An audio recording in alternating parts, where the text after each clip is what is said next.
Let it be. With me, your man, Louie T. Welcome to Sunday Night Football Overtime. Chiefs, Raiders, AFC West family business. If these two teams say they ain't did it, then they ain't did it. But if they did, you know what time it is. It's family business. Man, was this some really, really quality family business or what? Chiefs prevail 35-31 in a shootout, which is what we expected. These two teams locked horns earlier in the season in Arrowhead. 40-32 was the final score there. Raiders outlasting the Chiefs for their lone loss of the season. Chiefs exact a measure of revenge. Go to Vegas, hand the Raiders their fourth loss of the season. I can tell you this, the Chiefs want nothing to do with this Raiders team again this season. If these two teams were to meet again, I think they could beat the Kansas City Chiefs at Arrowhead again if these two teams were to meet again. The Raiders have a formula, and this is what family business is all about. Nobody knows you better than your family members. The Raiders know exactly what to expect from the Chiefs. They know what they have to do. They know how to take it to them. They know how to take it to them in a certain way, in a certain manner to keep them off balance. It's a really good matchup for the Raiders now because of their style of play. They play probably the most traditional football of any team in the league. You know, they use a fullback. They run their offense based off of principles that were very prevalent in the 90s. And I think that's why it works so well, you know, because no one's really doing that anymore. There are a select handful of teams that run it the way the Raiders run it. They run a ton of power. Like most teams are running stretch, and there's a little bit of gap involved, but there's a lot of the Raiders just coming downhill at you. And off of that simple play action fake, not a lot of teams are using a fullback. They use a ton of Alec Ingold, so they're just so traditional. They're hard to deal with when they're clicking on all cylinders. And tonight they were clicking on all cylinders. And I'll tell you right now, the effort that the Raiders put up tonight is good enough to probably beat about, 29 of the 31 teams in the league. It just so happens that, one of the teams that it's not good enough to beat was this Kansas City Chiefs football team. And that's unfortunate because they played their asses off tonight. But I knew that at the end, if they didn't score that last touchdown with less than 15 seconds left, because even giving it back to Mahomes with 16 seconds left in a timeout would have been dangerous enough to allow him to potentially get in the field goal range. Like, this guy's a wizard. So just having an ability to just get the football back and just need a field goal to tie it, I'm like, you got to score this with almost nothing left on the clock. And where they were on the field and their proximity to where they were in terms of, the time and the relationship to scoring a touchdown, it wasn't going to happen in the manner that they needed it to happen. They were going to score this thing with either more than 2 minutes, north of the 2-minute warning, or they were going to score this thing a little bit after the 2-minute warning. But they weren't going to score that touchdown unless a penalty happened, a Chiefs penalty, a holding or pass interference or something like that, and they gave them a fresh set of downs. Then you could run it and you get stopped. And, but for all intents and purposes, they were going to score. If they were going to score a touchdown, which they had to, they were going to score it with too much time for Patrick Mahomes. And you already knew. I can't speak for you. I already knew what was going to happen. I said, if they give Mahomes his football back with a minute and 45 seconds, a minute and 30 seconds, all he needed was a minute. He didn't need any more. You saw he scored in just a little over a minute and gave it back to him with enough time to at least make it interesting. Had Butker missed the extra point, which he didn't. So they needed a touchdown. So it's going to take a Herculean effort on the part of the Raiders to get down there and then to get in the end zone, which is why, Derek Carr threw up that prayer at the end that got picked off. He wouldn't have done that had they been able to work their way down the field. But, desperate times call for desperate measures, and that was a desperate situation. And he threw up a desperation heave, and he got those types of results. But the Raiders are a good football team. And if you ask me, they're one of the best 7 in the AFC right now. As of right now. I think they're better than Cleveland. Here's the thing. They lost, or they beat Cleveland already, so all they have to do is finish tied with them, and they own the tiebreaker. They went to Cleveland and won a few weeks ago now. So if they can just find a way to get even with the Browns. Now, again, the AFC is ridiculously stacked. The Titans won today. The Colts won today. Both of them improved to 7-3. So when you look around the landscape of that conference, a bunch of 7-3 teams. The Ravens lost, which was a surprise to me. Even though the Titans are a good team, I thought the Ravens would take care of business today at home. They didn't. So now you find yourself in that next wave, with the Ravens at 6-4, and the Dolphins lost. They're at 6-4. So you had a chance to separate yourself from both the Ravens and the Dolphins if you could have found a way to win this game. Not an easy task at all, sweeping the Chiefs. It's just nobody's doing it. Nobody's sweeping the Chiefs. You get one, be lucky you got one. You're fortunate to have gotten one. You're not getting two from this group. But you gave it a run, a hell of a run. But when it's all said and done, I believe you're one of the better teams in the AFC conference, one of the best 7. And I think that will bear itself out. By the time we get to the end of the season, if you finish taking care of business in your division the way you're supposed to, I think it will bear itself out at the end of the season that you'll be one of the best 7 teams in the conference, because I think the Browns are going to lose some games if they continue. And I get it, man. It's just the weather has been brutal in Cleveland. But if they continue playing the kind of football they've been playing over the last month against better competition, I could see the Browns. And they still both, I think the Browns still have both the Ravens and the Steelers. And I don't even know what that Ravens thing means anymore. After watching the Ravens today, they look like they're losing confidence. This is not the same Ravens team we saw a season ago, but that's another conversation for another day. We can talk about that tomorrow on the podcast. Let's talk about the Chiefs getting it done. This team is ridiculous. Now, I will say this. Let's start with the negatives first before we get to the positives. I see that I have a super chat. I'll take that here in a second. But let's start with the negatives on the Chiefs. This defense has regressed. They look like the defense of 2 years ago under Bob Sutton. They can't stop anybody that's any good offensively. They can destroy the Jets and beat up on the Little Sisters of the Poor, but the Panthers put up 31 on them.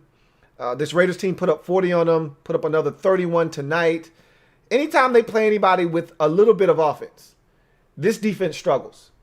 And the way I look at this defense now, they're not getting a ton of pressure on the quarterback. But the Raiders, tonight's not a great barometer for that because the Raiders have one of the better offensive lines in all of football. They've spent the most money on that offensive line, and you'd like to see the returns that the Raiders are getting when you spend the kind of money they've spent up front along that offensive line. You want to know why Derek Carr has all day to throw? That's because they spent hard-earned money on that offensive line to protect Derek Carr, to make sure that he's not under duress, because under duress Derek Carr is a bad Derek Carr. A Derek Carr with time to throw is a dangerous Derek Carr, as we saw again tonight. So they're not getting pressure on the quarterback. The secondary, at best, is average. I thought Tyrann Mathieu had one of his worst games of the season for him tonight. Thought that guys ran him over consistently. He threw guys to the ground, but threw him an extra yard or two forward when he tackled them. I didn't like the penalty they called on him at the end of the game. It was really a inconsequential penalty because it was already offsides. His penalty added a few more, inches closer to the end zone. But that was a dumb penalty, even though I didn't like the call. He was out of position on the easy Darren Waller touchdown. That was him going across the field. That wasn't his responsibility. He was supposed to be underneath that Darren Waller touchdown in the back of the end zone. I just thought he struggled, and when he struggles, that secondary doesn't stand a chance because they're already a below average secondary. You add him in, and it makes them average in that secondary. If you're a Washington fan, you know all about Bashad Breeland getting beat and then diving at the last second and swiping down at the guy's arm before the ball gets there. You know all about it. We've seen that many a times in Washington. Saw it again tonight. And that set up the touchdown, that go-ahead score when the Chiefs were up 28-24. But, they're young back there. L'Jarius Sneed and all those guys were getting a lot of run early in the season. Fenton and all those guys. But when I look at that secondary, it doesn't scare anybody. Doesn't put fear in anybody's heart. And I think the linebackers are okay. but again, just not a group that, strikes fear in anybody's heart. So when you look at this Chiefs defense, if they're not forcing turnovers, I think they're a defense, and they're not getting pressure, and that's the most important thing. If you can hold down Chris Jones and Frank Clark, there's really nobody else up there that you have to worry about. If you can neutralize those guys, as the Raiders did tonight, you're going to have chances to move the football against this Chiefs defense. They're going to have to get some things cleaned up because teams have moved the football against this offense or this defense this season. The teams have had success against the Chiefs defensively, and they've had to win some shootouts because this defense hasn't been able to neutralize the opposition, or at least, force some turnovers or get the ball back to their offense, which we know can be lights out at times. So I think the defense is taking a step back, because early in the season, I was like, man, even last year we were like, man, this defense better. Early this season, I was like, man, they stuck L'Jarius Sneed out there in week 1, and I'm like, man, they're getting it done with L'Jarius Sneed. Like, this is impressive. And, obviously it's week 1, and no one had a preseason, yada, yada, yada. But, I mean, as we've seen this season progress, I've seen this Chiefs defense struggle this season for various reasons. So, thought that was apparent again tonight. You put another good offense in front of them, and that's why I think it's going to be interesting next week when they play Tampa. If Tampa can protect Brady, and, that's always hit or miss with that Tampa Bay Buccaneers offensive line, but if they can protect Brady, they've got the weapons to really exploit this Chiefs secondary and defense and really make it a true shootout. And we'll see what happens there. But when you get to the offense, and this is the thing, that defense will always be protected. Always. No matter how bad they play or how bad they're struggling, all they need to do is force one stop.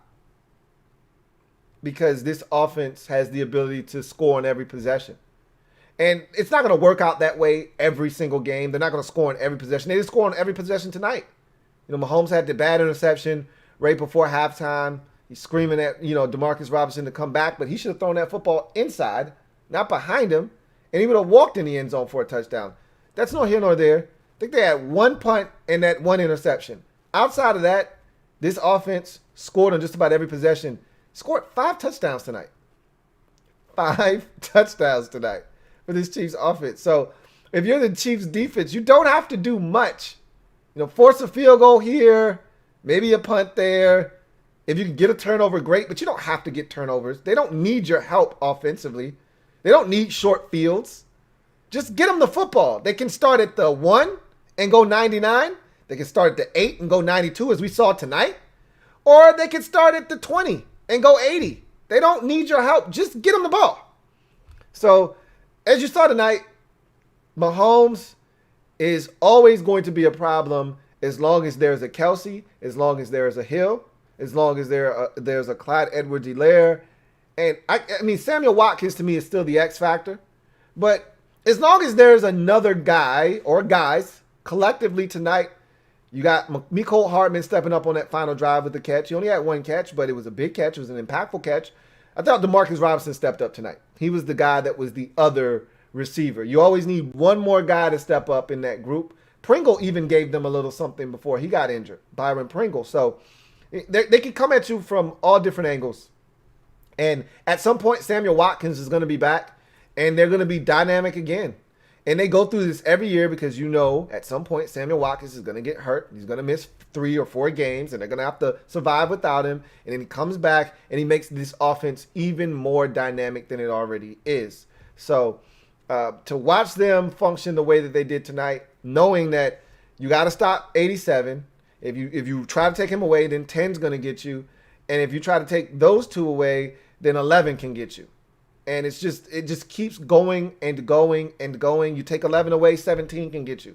You take 17 away, 13 can get you. And they just keep going down the list of guys. So we got another guy. You want to take him away? We got another guy. You want to take him away? We got another guy. You want to take away Clyde Edwards-Helaire? Okay, Le'Veon Bell comes in. Like, it's just this constant barrage of weaponry that. And oh, by the way, number 15, who's throwing the football, that's the maestro of all of this. Nobody can stop that guy. I haven't seen a defense other than the 49ers in the Super Bowl really perplexed this guy. I really haven't seen him buckle under the pressure ever. And that includes the 49ers game because they were down double digits in the fourth quarter. They were down 20-10. And he rallied the troops. 3rd and 15, down 10, 7 minutes to go in the game. Everything looked like it was lost. And he backpedals 15 yards and throws a 50-yard dagger that changed everything. Like, this guy is never, ever sweating. It seems like he's always on that. Tell me that didn't look like the most smooth and easy. Like, you know how in baseball, you see this pitcher come in and they call it easy gas. He comes in and he's throwing 101 and it looks effortless. Like the Dodgers have this guy, this guy named like Brusar Gratterall. He come and he's throwing 101 and the shit looks like he's throwing 87. He's so effortless throwing that fastball and you're like, man, that's some easy gas. Doesn't look hard. He's not straining. Some guys when they're like, Aroldis Chapman, when he's throwing 101, it looks like he's throwing 101. Like he's about to throw his arm out of his socket. Brusar Gratterall comes in and he's throwing 101 and the shit just looks effortless. Patrick Mahomes on these game-winning drives, on these drives with the game on, he doesn't look like he's sweating. He doesn't look like, it looks like a drive in the middle of the second quarter. Like he's just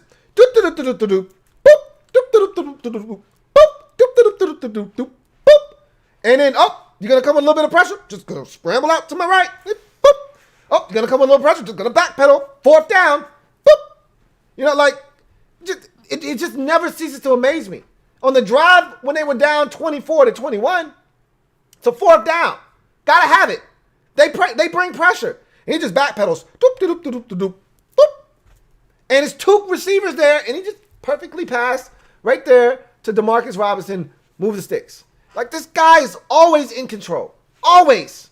I've never seen him fluster. It's crazy.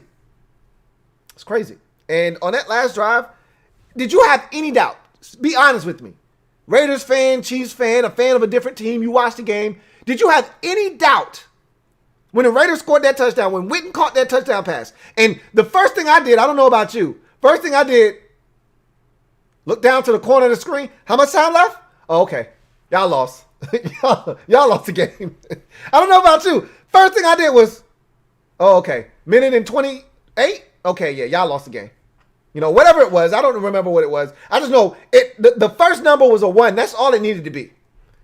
And really, it probably didn't even have to be that. It could have been 54 seconds. I still would have thought they were going to lose the game.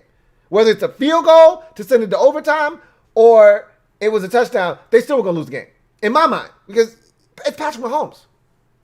And honestly, I knew he didn't want to go to overtime because with the way their defense was playing, whoever won the toss was probably going to win the game.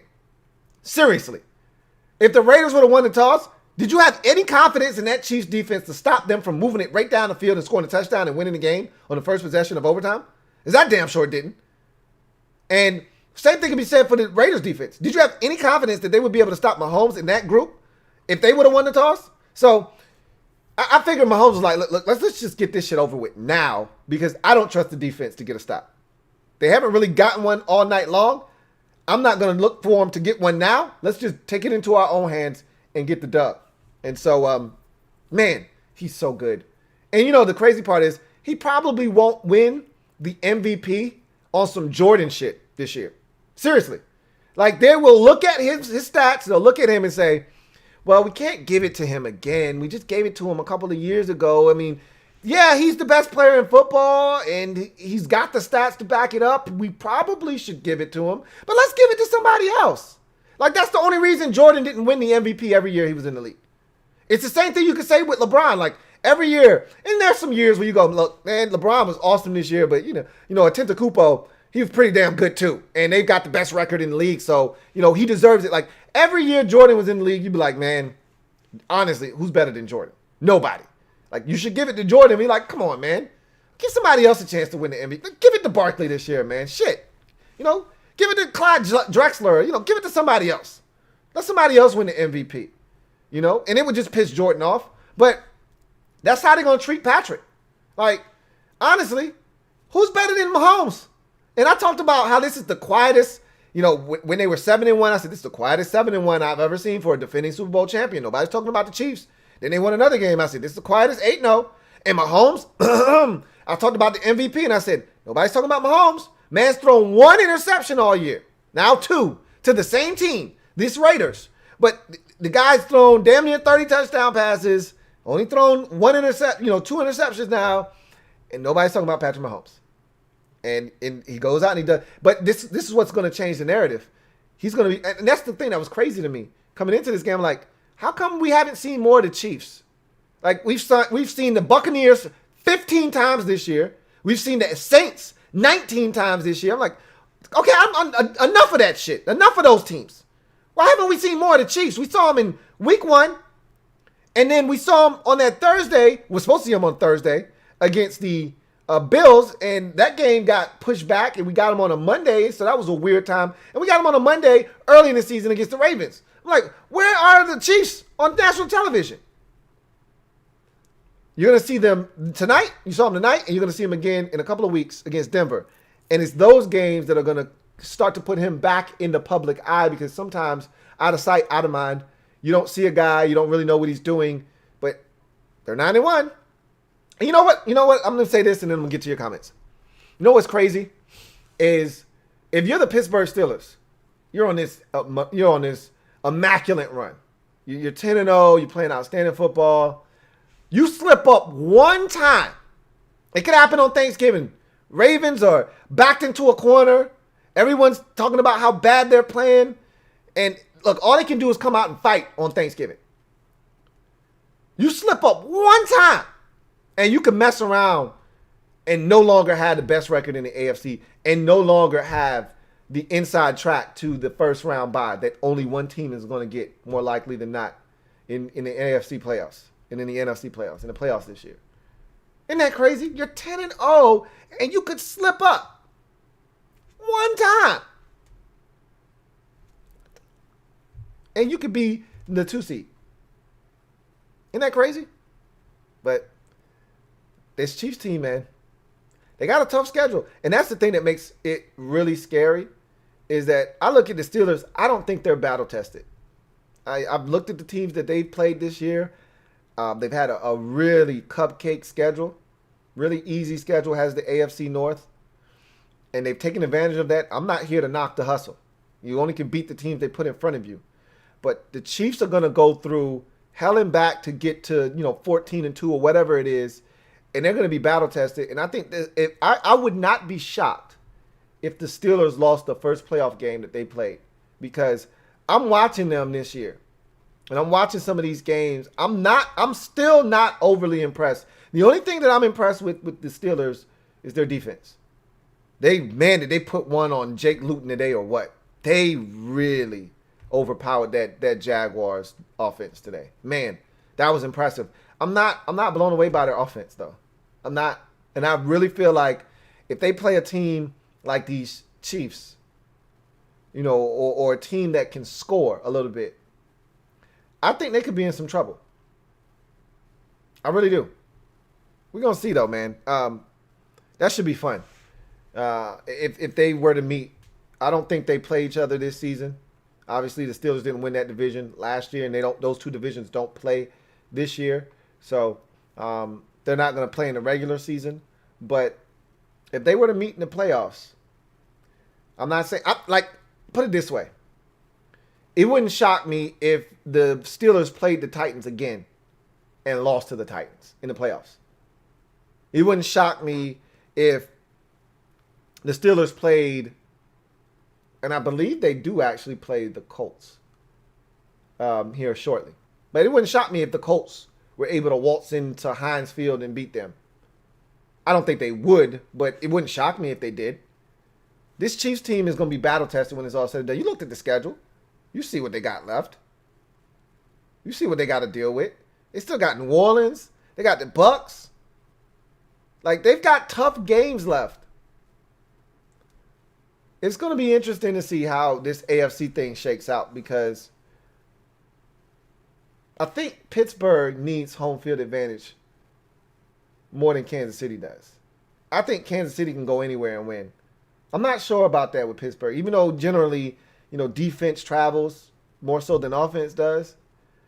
I think the Steelers probably need that home field advantage a little bit more than you heard Andy Reid's road record. Like, they don't give a shit if they're home or away.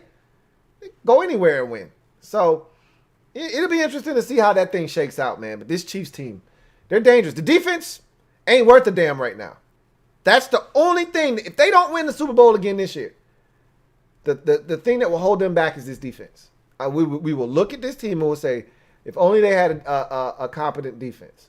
And maybe they'll clean some things up and they'll get better.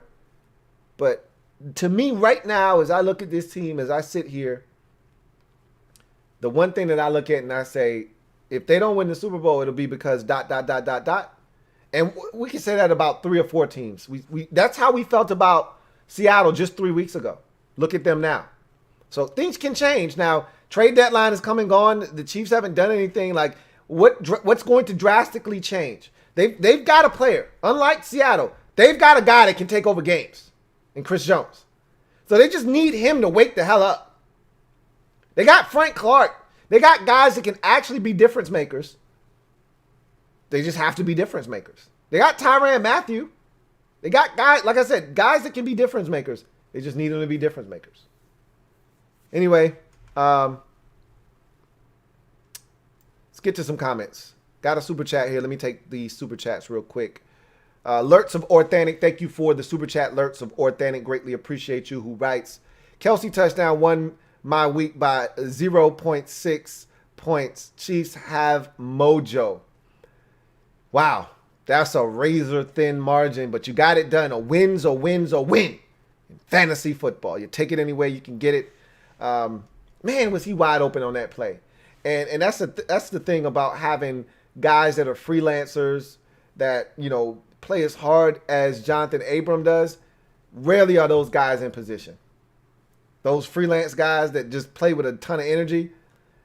This dude is 30 yards away from Mahomes, and he sees Mahomes approaching the line of scrimmage, and he comes screaming from the safety pit like, where are you going, guy? You going to run 30 yards to get to Mahomes and stop him from picking up 15 yards? Like, what are you going to do?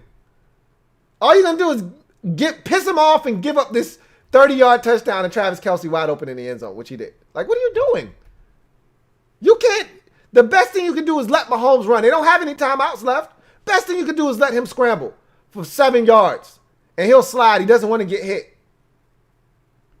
I don't know.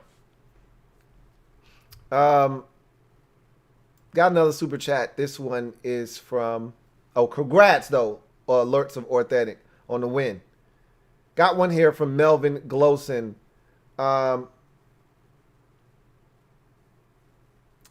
FYI, Governor Sisolak called 3-week pause. I don't even know what that means. I have no clue what that means, but thank you for the super chat, Melvin Gloson. Thank you for that. And maybe you will explain to me what that means. But we'll go through these comments, though. Niners fan writes, Derek Carr is playing like a top 10 quarterback. What a difference a year makes. Well, he was playing well last year. Like, this is the thing a lot of people had to understand, is that it was going to take a little while for him to adjust to what John Gruden was asking him to do. It wasn't going to happen overnight. You've been playing this way for your entire career. This guy comes in and tells you, this is the way I want you to do it. This is how I want you to look at things now. And he even convinced Derek Carr, hey, look, you have to use your legs a little bit too, man. You can't be afraid to, Derek Carr is a different guy from this standpoint up here, mentally. Like, he's always had the physical tools. And a lot of y'all forgot about 2015. That was the year Derek Carr was on pace to be the MVP in the league, or at least be in that discussion. We're in week 16, and Derek Carr has the Raiders with one of the best records in all of football. I believe it was 2015. Might have been 2016. Don't kill me for getting that mixed up. But he was playing at MVP level. It's the same year Andy Dalton was playing at a high level. So I want to say it was 15. I want to say it was 15. Might have been 16. Either way. And he gets hurt in the Colts game in week 16. So he's got this in him. He's always had this. My biggest complaint of Derek Carr, and it still is to a degree, but when you got an offensive line protecting the way that they're protecting this year, doesn't matter. He doesn't like contact. He doesn't want, no quarterback wants to get hit. But, he's terrified of getting hit because he watched his brother get destroyed in the league, and it shortened his career. David Carr was a number 1 overall pick, and he never stood a chance in the league because he never had an offensive line in Houston. Got his brains bashed in. It changed the way he played the quarterback position for the rest of his career, and Derek got to see it firsthand, and he said, I'll never allow that to happen to me. And so he doesn't like contact. That's always been my biggest thing. Well, guess what? The Raiders said, you know what? You don't worry about it. We won't let you get contacted. And so they put this massive line in front of him, and they're running the football, and they get to go play action fake. And Derek's a very cerebral guy, and he's playing with a chip on his shoulder, and I love it. Normally, guys give you this, status quo, politically correct answer when you ask them questions about being disrespected, this, that, and the third, and the noise. I don't hear the noise. I don't listen to this. I don't watch that. Derek Carr, no, he embraced that. He said, no. I'm tired of being disrespected. Okay? For years, and he's right. For years, how many years did you hear, man, Raiders need a quarterback? I'm like, y'all do know that they have Derek Carr, right? And you do know that he is currently under contract. Like, we can establish this, right? Because every year, once Gruden got there, man, the Raiders, man, they might be looking for a quarterback. I'm like,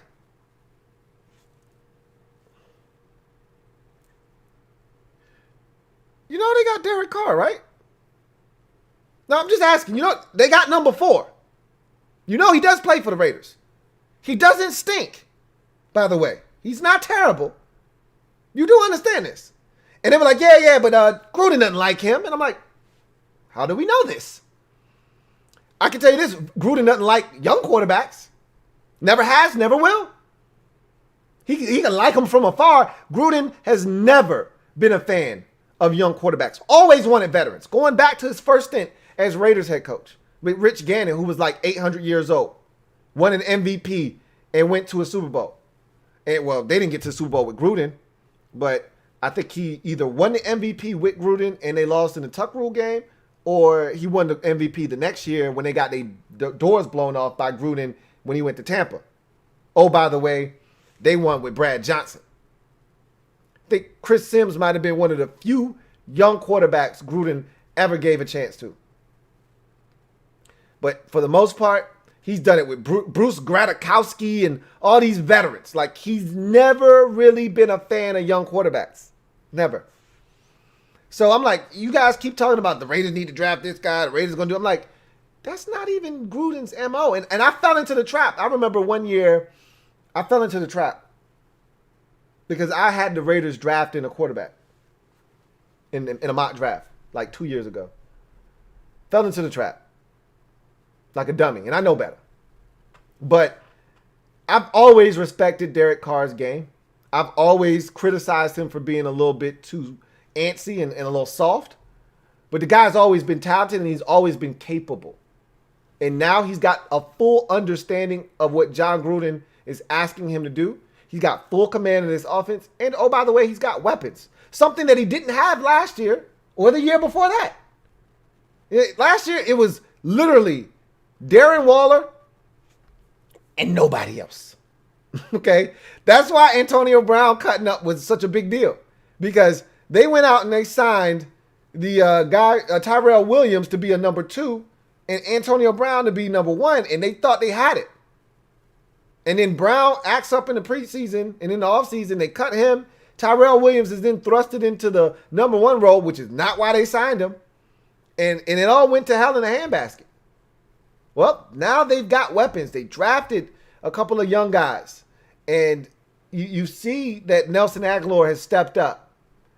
And Waller has continued to play at a high level. You got the running backs. I told you Devontae Booker is playing at a high level. Like, there's a lot of stuff out there, man. Derek Carr said, I'm tired of being disrespected. I'm going to play with a chip on my shoulder this year because I'm sick of the noise. I hear all of this shit. I hear it. I'm tired of the disrespect. I love it. Embrace it. Use it as fuel. Tackling fuel. Use it as fuel. And he's doing that. Got another super chat. Let me grab that. Super chat from Jesus EFW. Thank you for the super chat. It's either Jesus or Jesus. Let's go with Jesus. Okay. Aguilar played good, but those 2 third down drops hurt. They weren't easy, but should have gotten them. That to me was the play of the game. The Aguilar sideline drop where Derek Carr rolls to his right on a 3rd down, throws it, I don't know, 40 yards, flick of the wrist. Beautiful throw. Couldn't have walked up. He could have thrown it a little bit more accurately, but look, that ball was there. That ball was there. And if you want to be an elite receiver, and I'm not saying that's what Nelson Aguilar is, but that's what he's striving to be. You got to catch that football. Got to catch that football. Derek Carr made a play. He escaped the pocket. He gave you a chance. Ball hit you in both hands. It's not an easy catch by any stretch of the imagination. Got to catch the football, though. That was a turning point because, if I'm not mistaken, you're up 24-21 at that point. I think that's the score in the game. You catch that, you're either coming away with another field goal, and at that point, I don't think the Chiefs could have stopped you. You get down there, you're probably going to get in the end zone. And now the Chiefs are behind the 8 ball at that point. You're running out of time, and now it's a 2-score game. I'd never count Mahomes out, but I don't know if they are able to come back with the time that was left in that ball game. Got to make that play if you're Aguilar. I agree with you. That was a big, big miss on that play. Got another one here from Silver V. Thank you for the super chat again, Jesus. Silver V, my man Silver Villains, greatly appreciate you, who writes, the rest of the AFC West gets to be tormented for years by my Chiefs and Mahomes, just like L.A.B did us in the 90s. It's just beautiful karma, Louie T. Indeed. Like, this division doesn't stand a chance. And what's crazy is you were winning the division before Mahomes got there with Alex Smith. So now it's like this continuation, like this reign of terror. Like, you're going to do to this division what Brady and Belichick did to the AFC East for the last 20 years. That's what you are about to embark upon in Kansas City if you can keep surrounding Mahomes with talent. Because eventually, Tyreek Hill and Travis Kelce aren't going to be able to do it. And you're going to have to just keep reloading. And if you're able to keep reloading, and I know that he's a quarterback capable of elevating lesser players, but part of the mystique of Patrick Mahomes is the fact that we know he's got 2 guys he can go to that you just can't stop. You can't stop him. And so you're going to have to continue to keep that blanket, that security blanket around him. At worst, you have to at least keep him strapped with a tight end at all times. Because you see what he does with Travis Kelce. If all breaks down, he's always got 87. So, I think it's a hell of a run coming. The question is, how many chips do you get in this run? Patriots got 6 out of it. Do you have that in you? Because I don't know how anyone stops this guy if the weapons around him are healthy and capable. I just don't know how you stop this guy. He's insane. We've never ever seen anything like this. And my guy is Aaron Rodgers. That's my guy. And I'm willing to admit, this is next level. Even Aaron Rodgers can't touch this shit here, what we're seeing from Mahomes. This is crazy.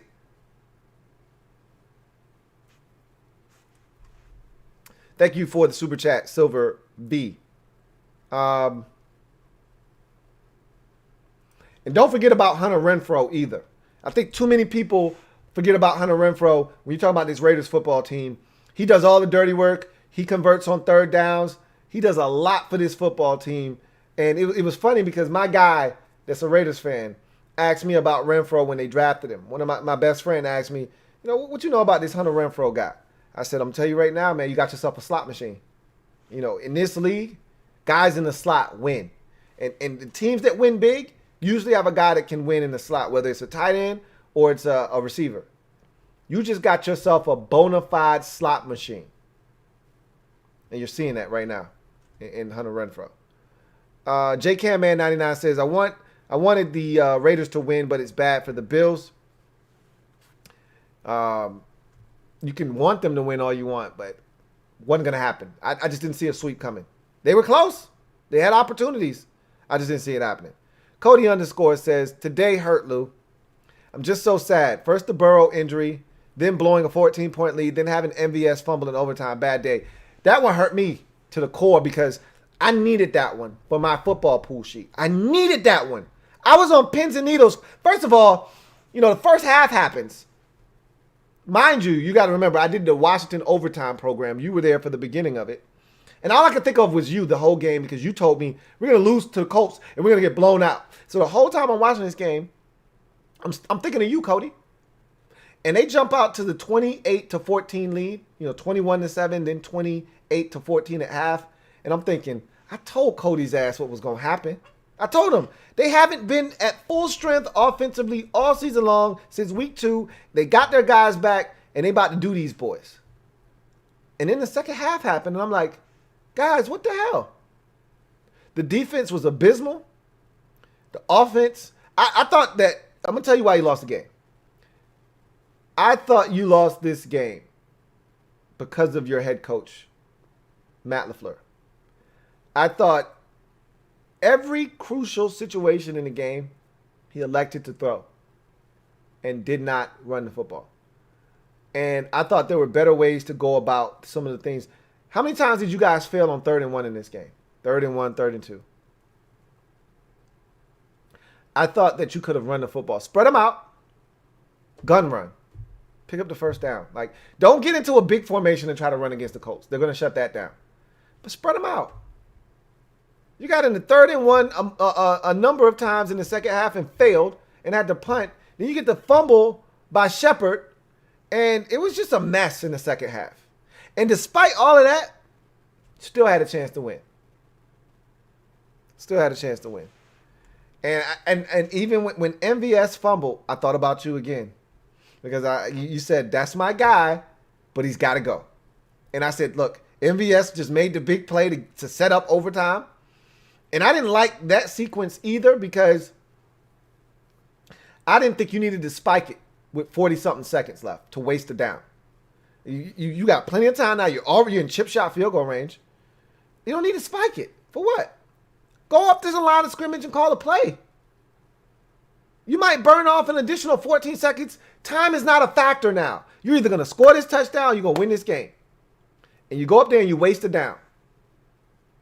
And by wasting that down, when you finally get down there, all you had was one shot at the end zone because you spiked it on first down. I didn't like it. I didn't like it at all. And I thought you could have called a play. And I didn't like the execution of the team in situations throughout the course of the game. And at the end of the day, that MVS fumble was massive, but you had chances before that. And you got to give your credit to the Colts. They fought back, played a hell of a game, but you had no business losing that game. None. Legacy 2901 says, thoughts on the playoff format in the AFC and who all gets in with so many teams fighting for the wild card.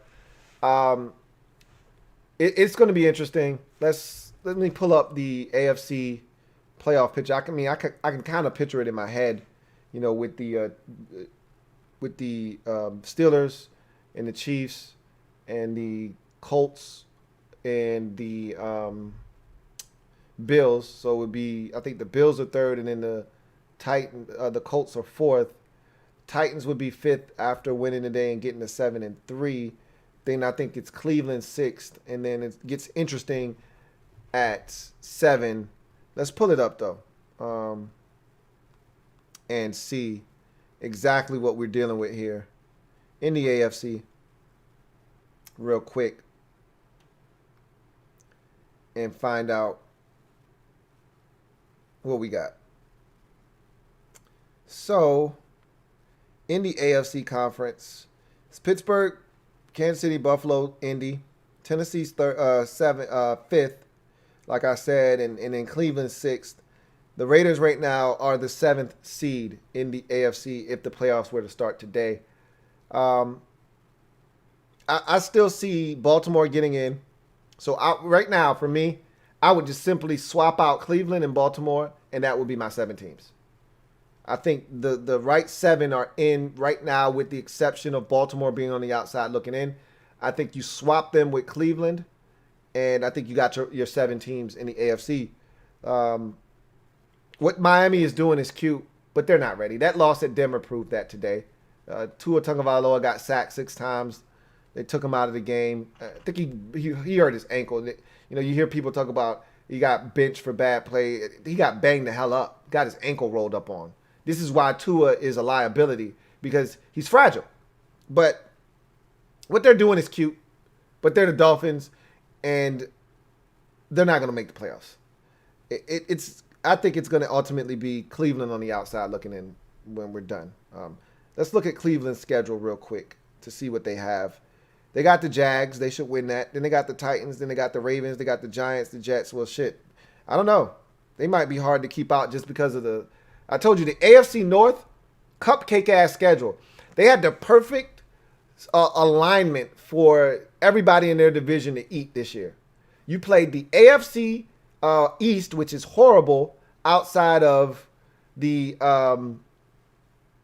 Bills and the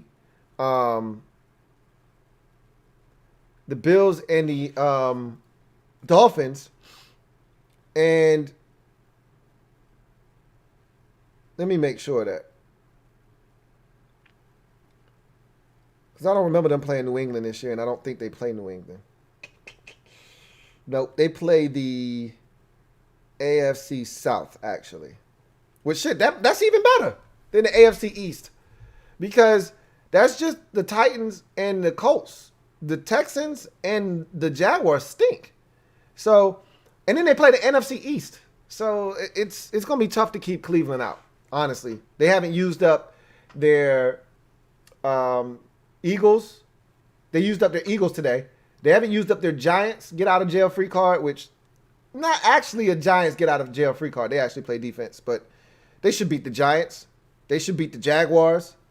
And they got the Jets. So, could be rough. I'm not saying, I'm just saying. It could be rough, but it's going to be interesting to see how that all shapes out. I still am going to contend that the Ravens are better than the Browns, and the Browns are going to lose a game or two they have no business losing. The Ravens are going to get their act together, and I think it's going to ultimately be those 7 teams when it's all said and done. We'll see what happens, though. I think the Raiders are getting in. Niners fan says the Raiders defense played so well for 3.5 quarters, but Mahomes just overpowered them in the end. It's what he does. Storm says, proud of my Raiders and their effort on a tough week. Just wish we could have shut KC up since they were talking so much shit. Still, though, what a game. I'm glad it was good. You know what's crazy is that the Raiders, these teams that have had these tumultuous weeks leading up to games, have actually performed really well. You know, we looked at the Titans situation. We thought, oh, the Bills are going to kick their ass. They haven't had practice in like 2 weeks, and all these guys tested positive for COVID-19, and they went out and they ran the Bills that night. And you're thinking, oh, man, look at the Raiders. All these positive tests, or all these guys coming in close proximity with the contact tracers. Not a lot of these guys were able to practice this week. They come out and they gave it a run in this game. This is a dangerous Raiders football team. And they're well coached. They execute well. They're a dangerous team. Very, very scary team. Don't want to see them. As this season wears on and you get later into the year and it gets cold outside, they're one of these teams that's going to adapt well to the cold, change of scenery and weather and the environment. They can adapt. That's why they didn't have a problem going to Cleveland a few weeks ago. See, everybody else is struggling with that because the Cleveland Browns want to run the football. So they have no problems playing with, 35-mile-an-hour wind gusts and hail and sleet coming down. They got no problems playing in that shit because they want to hand it to Nick Chubb and they want to hand it to Kareem Hunt 40 times, 20 apiece. And you look up and they've rushed for 237 yards. The Raiders can do that shit too. And they're not afraid of your little run game. They can run it just like you can run it, they can run it. They can play that game with you. That's why they went to Cleveland and beat them. Now, I don't think Chubb played that game. I think that was the last game he missed. But they can go there and play that game with you and beat you 16-6 at your stadium in a damn tornado. They're a dangerous team. Because if you want to get into a shootout, they've proven if we need to, we can take it there. We can go there with you if we need to. But we'd much rather ground and pound you. Got another super chat. This one is from Silver V. Thank you for the super chat, Silver V, and doubling up. Double up. Thank you for doubling up, Silver V. Greatly appreciate you, my man. Silver Villains writes, 2 questions, Louie T. What the hell happened to the Lions today? I can answer that. He says, and are we ready to tag Taysom Hill as Vanilla Vic yet? LOL. Does he wear number 7?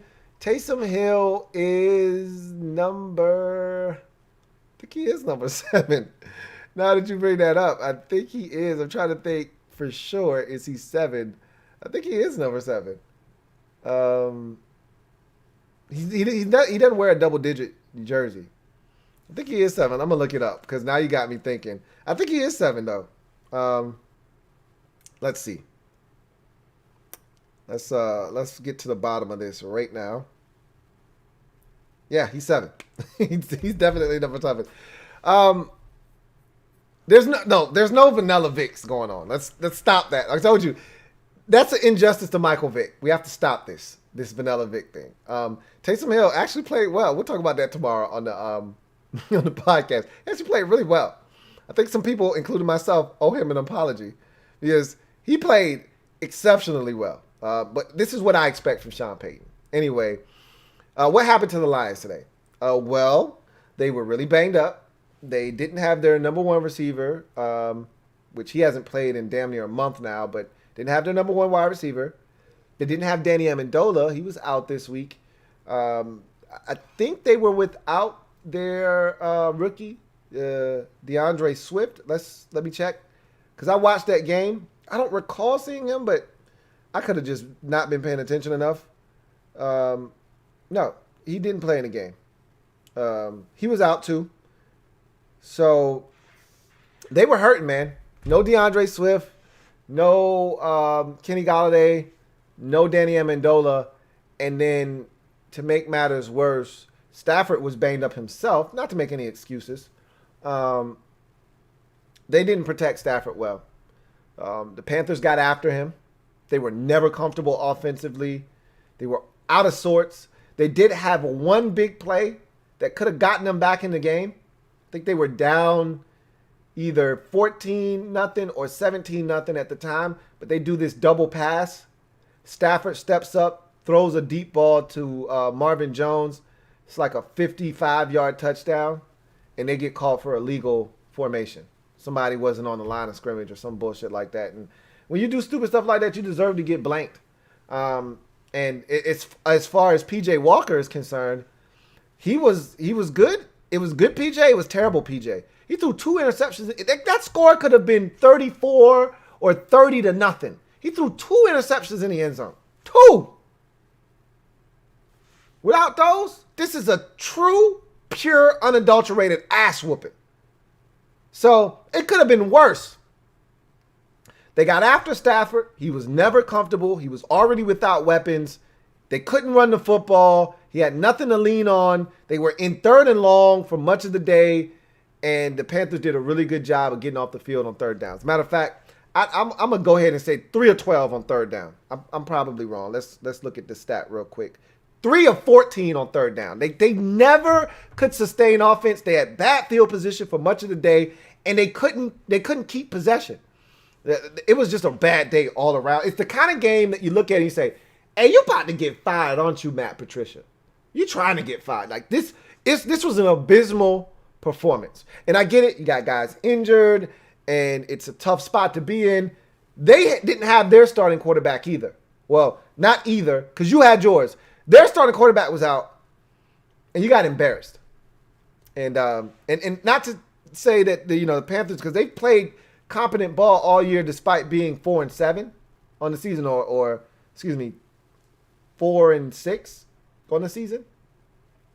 But to get embarrassed that way, I don't know, man. I think Matt Patricia could be in some trouble. We'll see. Anyway, thank you for the super chat, Silver V. Ali Side says, what the hell was Abraham doing on that last play? Why did he go after Mahomes? Just let him run instead of doing that. He gave up a wide open touchdown, shaking my effing head. I said the same thing. I already addressed that. Like, what are you doing, dude? Like, where are you going? You are literally 30 yards away from this man. What do you think you're going to do from all the way back there? The best thing you can do is your damn job. Stay with Travis Kelce. Don't give up the touchdown. If he wants to run, they got no more timeouts. Let his ass run for 7 or 8 yards. Don't come after him and give up a touchdown. But that's Jonathan Abram. Like, you got to take the good with the bad with him. He's going to do some spectacular shit, and he's going to do some shit that's unspectacular. And that right there is the kind of stuff you got to put up with that he's going to do is going to make you scratch your head, because he's one of those guys that just freelances. All this energy, can't keep still, got to always be doing something. Just do your damn job, man. Just do your job. JP says, glad to see Kansas City get their revenge. Had the Raiders won, I would have had to listen to their annoying ass fans all week long. You still going to have to hear them because they know they're legit. Their fans know that they're legit. And they're a good ball club, man. Niners fan says, that Raiders secondary is actually really a good unit. Trayvon Mullen is a stud. He's all right. Trayvon Mullen is all right. I think they've got a very promising secondary that's young, but I think they can be had as well. I do like some of their parts, though, but they got to continue to develop. Let's see. Ali Side also says, I'm a diehard Raiders fan, but man, who in the hell is 95 and 91 on that defensive line? We don't have anyone in the interior that can get to the quarterback. I don't know who the hell those guys are either, but I can find out for you who 95 and 91 are. So let's take a look. Let's see who those guys are for your Raiders. And I probably know them. I just don't know their jersey numbers. Let's go and see who these guys could be. All right, let's see who this is. Kendall Vickers is number 91. He's a defensive end out of Tennessee. So, yep, that's who 91 is. And 95, I think it's David Irving. Yes, that's the guy you got from Dallas. He's a beast. His problem is he can't stay clean off the field. He's been suspended multiple times for different infractions, mostly weed. So when he is dialed in, he's a difference maker. He's a game changer. David Irving is. So you're hoping to get the David Irving that a couple of years ago was looked at as one of the key young interior defensive pieces for the Dallas Cowboys defense. And if you can get that guy back, he's a problem. So you're rolling the dice and trying to see if this guy can get back to what he once was. Because if he can, he's a problem. All right, we're coming up on an hour. So I'm going to knock out a few more of these and we'll get out of here. Niners fan says, do you see the Raiders getting in the postseason? I do. I think they're good enough. It's not what I think in terms of how good they are. It's not who deserves it. It's whose schedule allows for them to get in. And I'm looking at the Browns schedule, and I'm like, that's a really doable schedule. It really is. Let me look at the Titans situation because they got the Colts this week, so that's going to be for first place in that division. That's going to be a big one. Whoever doesn't win that division, it'll be interesting to see what their record ends up, because the assumption is, oh, yeah, the Colts and the Titans are getting in. Not necessarily. Both of those teams don't have to get in. Let's take a look at that those two teams in their schedules. Let's look at the Colts schedule first. They've got the Titans, then they've got the Texans, then they've got the Raiders. That could be a big game. That could be for the right to make the postseason. If they don't win the division. Then they've got the Steelers and the Jags. So pretty much they've got a bunch of division games. And then the two games not non-divisional are Raiders and Steelers. So the Colts could be in some trouble if they don't find a way to win, and clean up in the division. As we get to the Titans, however, let's see what their remaining schedule looks like. They have the Colts this upcoming week. They got the Browns. They got the Jags. They got the Lions, the Packers. So they got a really doable schedule. Again, much like the Colts, they got a bunch of games in the division left. 3 of them to be exact. But outside of those 3 games, they got the Browns, the Lions, and the Packers. 2 of those games look like formidable tests against the Browns and the Packers. So if those teams slip up, that could open the door for a team like Vegas to get in, because I still think I'm not counting the Ravens out. I refuse to. Sorry, I still think they're a good football team and good enough and capable of winning. Now, if they don't beat the Steelers on Thanksgiving, that journey becomes a lot tougher, because then you're 6-5, and now you're staring in a situation where you could have the Raiders at 7-4 if they get the win next week. And who do the Raiders have next week? I think they've got one of the easiest schedules left in football. They were showing their schedule during the game. So I know it's a winnable game that they have next week. They've got the Falcons next week. It's not going to be easy by any stretch of the imagination. We know the Falcons are fully capable, but that's a game if you want to win and if you want to make the playoffs, you got to beat the Falcons. Then you got the Jets, you got the Colts, you got the Chargers, Dolphins, and Broncos. It's a doable schedule. It's not easy because the Dolphins are formidable, the Falcons are formidable, and you still got the Colts on that schedule. So it's not and then family business isn't going to be easy either, but it's the Chargers and the Broncos. It's not the Chiefs. You're done with them. So the AFC is going to be fascinating, that's for sure. Cody _ says, speaking of John Gruden, I went back to Manning 24-point comeback versus the Chargers and his broadcast in that game. Man, it was enjoyable. He's a hell of a coach and a commentator. That's why they paid him the big bucks at ESPN. He was the main attraction. That's why they gave him his own show. The Gruden quarterback camp.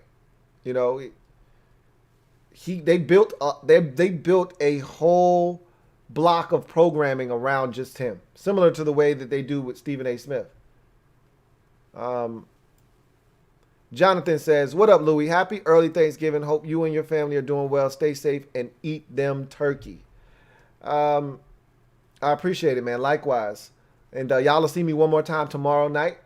Y'all will also see me tomorrow afternoon for the podcast. So should be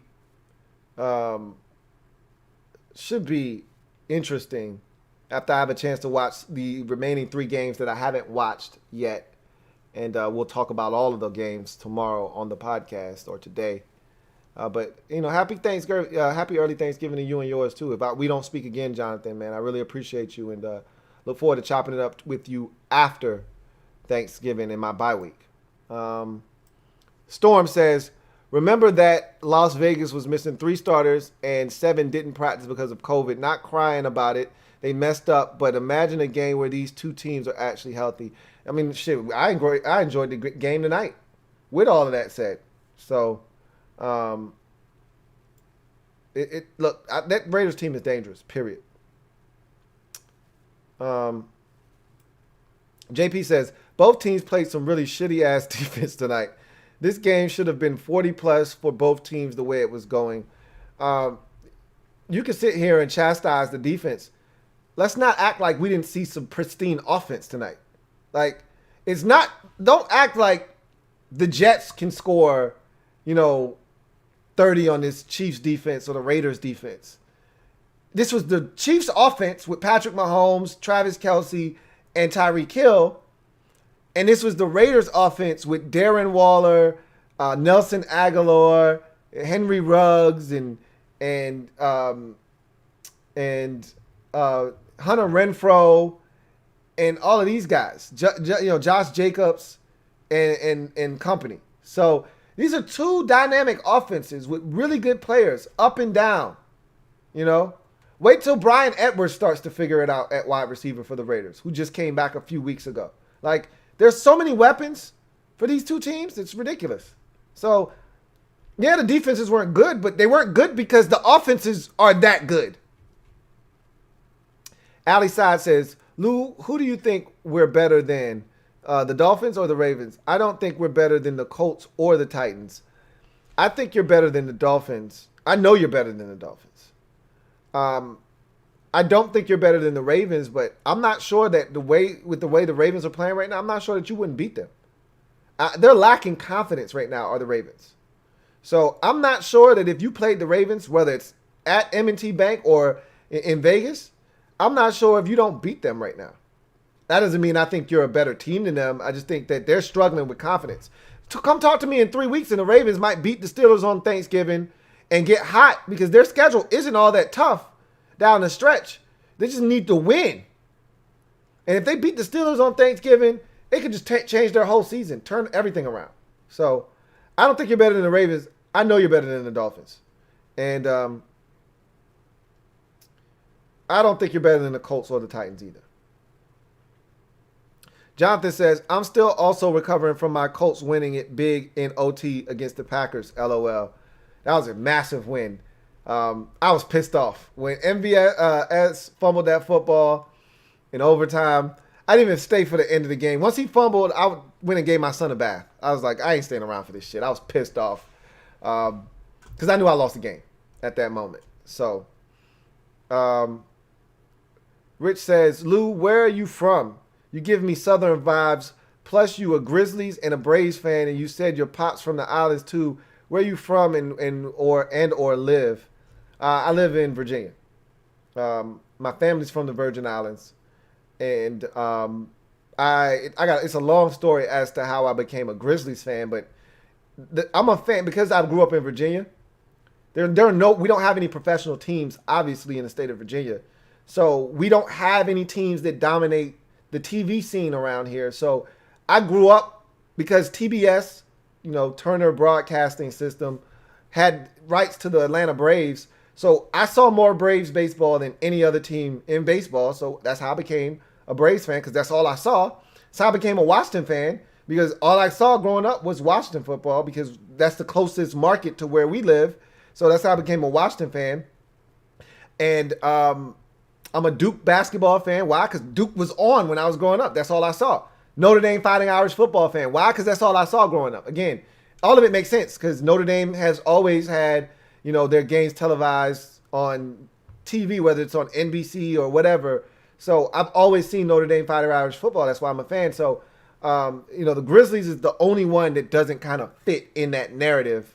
I'd have to have time to give you that story. Can't even shorten it up. It's just a long story. But I live in Virginia. Rich says, Ravens offense needs help. It's not so much the offense. Their defense needs to be better. Yeah, the offense could be better. But the defense let them down in this game. All the defense needed to do was get a stop. They let A.J. Brown run through their entire team on 3rd and 10 when he was 4 yards short of the first down. They let him muscle through 2 defenders and then let an offensive lineman take him into the end zone. That's piss poor. And then in overtime, they let Derrick Henry run roughshod over their defense. How about the defense step up and make some plays? Ali Side says, I believe we can still improve on the offensive side. Trent Brown and Incognito are out for a couple of weeks now. But, man, Carr played great tonight. Man, couldn't have played any better. I agree. It's a shame that he had to lose this game. But he was going up against Patrick Mahomes, man. What more can I say? What more can you say? He was going up against the best. And when you're going up against the best, your best sometimes still isn't good enough. So on that note, we've hit our hour mark. I'm going to go ahead and glide to the side, man, and allow y'all to enjoy the rest of y'all night. We'll be back tomorrow for the Louie T Network podcast, the final podcast of the month, and the final podcast before Thanksgiving, as I will be on my bye week. So we'll jump on. We'll break down week number 11 in all of its splendor. We'll also preview the Monday night game. It's a massive one. Bucks, Rams. That's going to be dynamite to finish up what was a really good week of football.